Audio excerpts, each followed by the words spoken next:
গাছ দেখুন, গ্রামের কি সুন্দর রাজহাঁস মানুষ পালন করে, কোনো বাইন্দা রাখা লাগে না। এত বড় মাঠ ছাইরা দিলি হয়, মানে একটা রাজহাঁস 2000 2500 টাকা। একটু কষ্ট করলে, একটু পরিশ্রম করলে এরকম হাজার হাজার টাকা ইনকাম করা সম্ভব। দেখুন এই যে রাজহাঁস বাচ্চা, কত সুন্দর।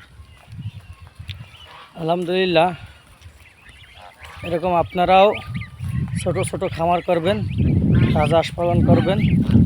রাজহাঁস, পেশি হাঁস, এই যে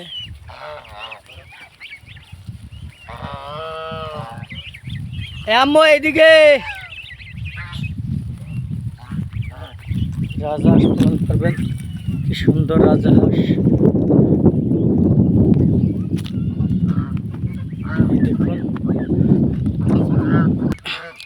রাজহাঁস পালনে ভালো লাভজনক। দেখুন কি সুন্দর রাজহাঁস। এটা হলো আমাদের বাড়ি, আমাদের রাজহাঁস। আমাদের ফ্যামিলি রাজহাঁসের করছে, ফার্ম করছে, খুব ভালো। রাজহাঁস পালন করতে কিছুই লাগে না, শুধু পুষ্কুনি লাগে আর একটু পানি লাগে, ভালো পানি, কারণ ওরা পানিতে সাঁতার কাটে। এই যে দেখলেন জমি, এই জমিতে তারা ঘাস খায়। এই ঘাসগুলো খেয়ে, পোকামাকড় খেয়ে এরা বাঁচে। এদের বংশবিস্তার অনেক বেশি, বড় বড় ডিম পারে। ধন্যবাদ, জানাবেন কেমন হলো।